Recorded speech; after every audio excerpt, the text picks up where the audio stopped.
There was an idea to bring together a group of remarkable people. To see if we could become something more. So when they needed us, we could fight the battles that they never could.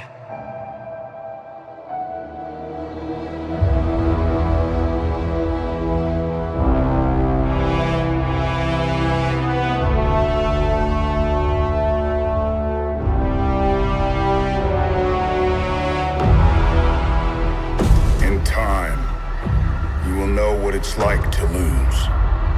To feel so desperately that you're right, yet to fail all the same.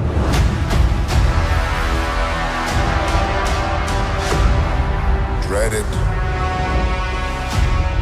Run from it. Destiny still arrives.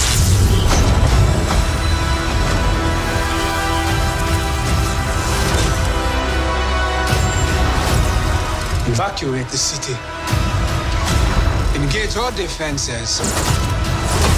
And get this man a shield.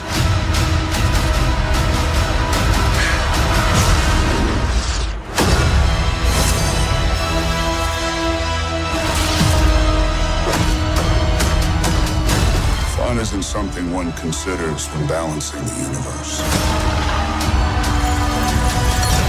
But this does put a smile on my face.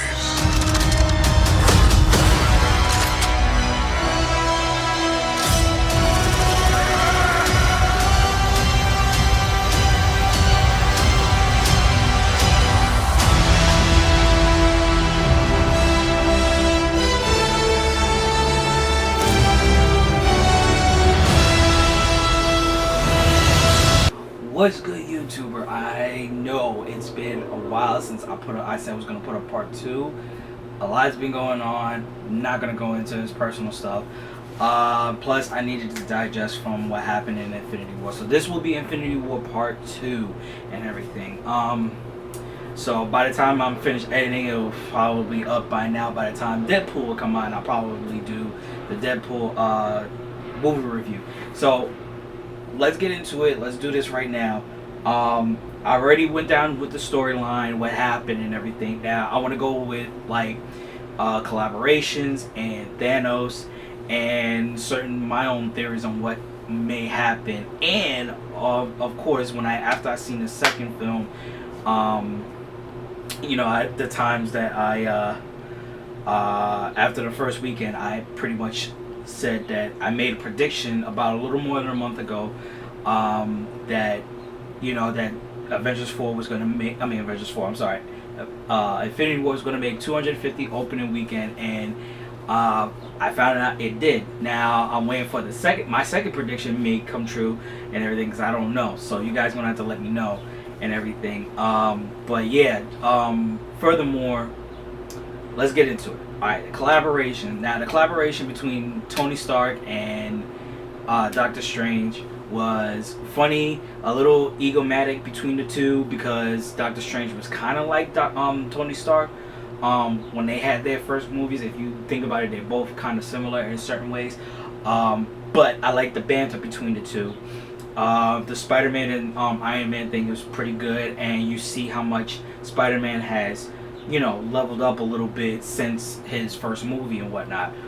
In between that time, we don't know what he's been doing, because now he's doing big swings and stuff, because in the first film, even in Civil War, he never swung like, you know, high up or anything of a sort. He's always swinging around, roping, you know, people up and everything. Guardians of the Galaxy and Thor, that was the funniest collaboration between Thor and Star-Lord. You know, Star-Lord is jealous of the fact that, you know, Gamora and the rest of them are saying he's a man and Star-Lord's just a dude and everything. He's not that, you know, Star-Lord's not a real man or anything or whatnot. But it was pretty funny. The relationship between Thor, Rocket, and Groot was pretty good, and I would like to see something out of those three in future films or whatnot, because it'll be interesting and be funny too. What else? Pretty much the Wakanda and Black Panther and Captain America was okay. What else? With Hulk being there, he was, he kind of reminded me of that, what's that YouTuber's name? If I remember it, it'll pop up on the screen. But he did like weird videos. Aldo Jones, that's his name. Aldo Jones. He did a video on weird trailers of the Avengers: Infinity War, and you always see Mark Ruffalo say Mark Ruffalo type shit. It kind of felt like that with him. I would have liked to seen, everybody would have came together. It would have been a lot more epic, but they can't really do it. They gotta do the storylines and everything. What's the other collaboration? Well, the collaboration between Thanos and everybody else was very dramatic and epic and very terrifying and everything at the same time. And when he especially, and then you get a sense of what the relationship between Thanos and Gamora was like.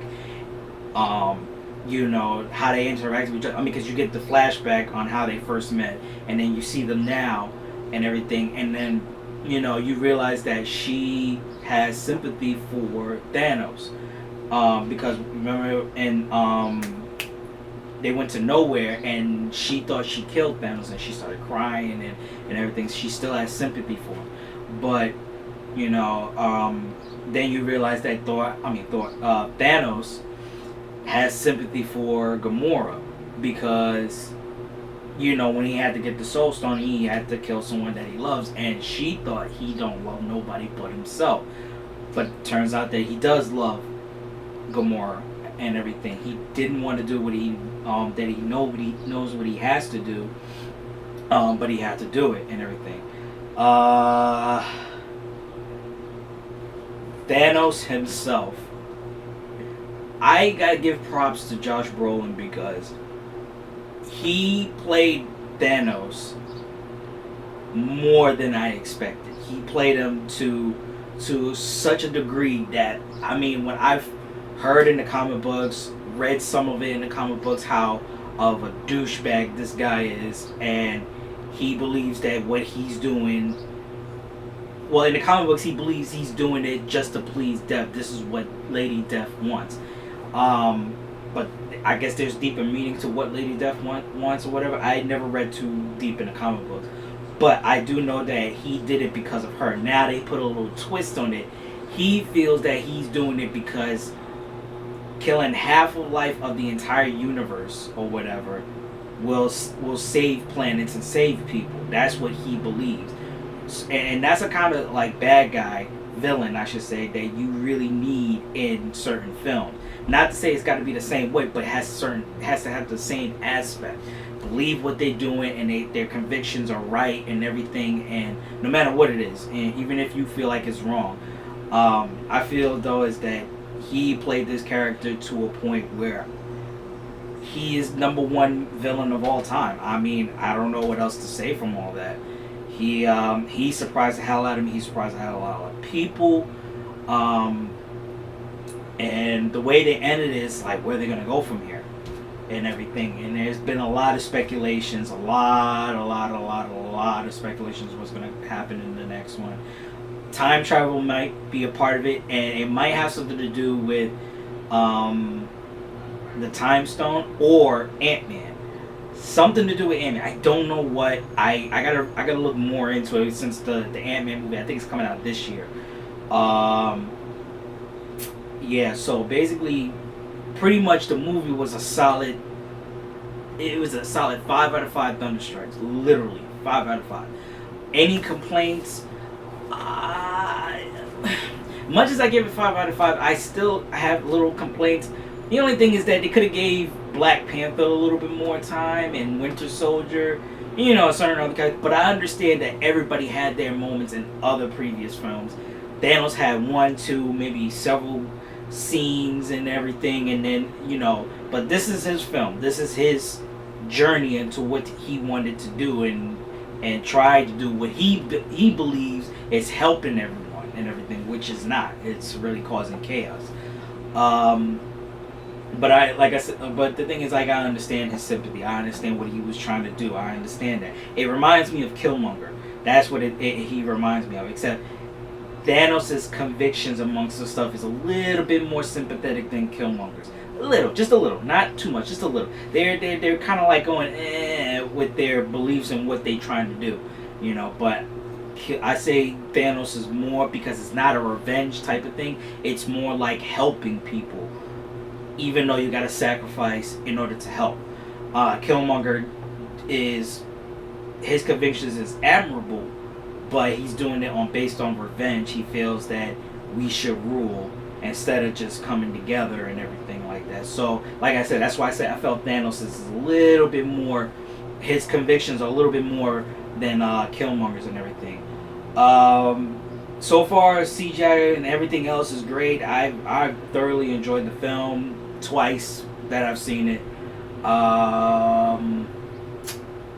What else? The action scenes was great. The running with Black Panther and Cap, oh my god, that shit was too epic. When Thor comes into the scene, too epic. I would say that the most epic entrance throughout the entire film was when Thor comes in with Groot and Rocket coming in to fuck shit up. Now, to be honest, okay, I seen Thor Ragnarok. Okay, I understand they want to keep the original score in the film and this and that and the third. If they would have played the Thor Ragnarok music in that scene when he comes in from the Bifrost with Groot and Rocket, I feel like it would have been epic. It would have gave so many goosebumps. It would have been like a big smile on everyone's face, like, yeah, and everything, you know. I think it would have fit just as well as the original music was. I mean, I'm not gonna lie, the original music was epic enough, but I felt like with Thor Ragnarok music, it would have been, you know, just as good and everything. Might be a little bit more. Just saying. Again, it's crazy how it ended. You know, didn't expect it how it ended. Like I said before, I can't wait to see next year when it comes out. The fourth Avengers film comes out. I can't wait to see that. So yeah. Furthermore, I got nothing else to say. This is my part 2. It's really short. I'm sorry, but yeah. I mean, if you guys enjoy my review or anything, electrify the comments down below. Shock me with your opinions, and anything. And if you guys want me to do more movie reviews and everything, I'll definitely do that. Of course, I'm on Stardust, so please let me know. If you guys, if anything, you guys want to join, if you guys want to follow me on Stardust, because I do Stardust now. I have a Stardust account. Those of you who watching, if you don't have a Stardust account, sign up. It's free. You don't have to pay for anything. Sign up and follow me. I'll put my my link to my channel down below. It's gonna be down there. Hit me up on Twitter. If you guys don't want to, if you have more things, if you want me to do for, you know, on my channel, let me know on Twitter or let me know in the comments down below. But other than that, I thoroughly enjoyed it. Speechless, but thoroughly, highly enjoyed it. I loved it, every bit of it. And I'm glad that my first prediction came true, because I was right on the money when I said that opening weekend 250, which it did. So anywho, yeah, so I'm probably going to be a while editing this video, so it's, you know, 'cause busy with life and work, you know, as we all do. But yeah, so as always, electrify the comments down below. Shock me with your opinions, and the next video will descend from the heavens. This is your Thunder God, Lex the Don. Have a good day. Enjoy yourself. Have a great week, and let's get ready for some Deadpool. Later.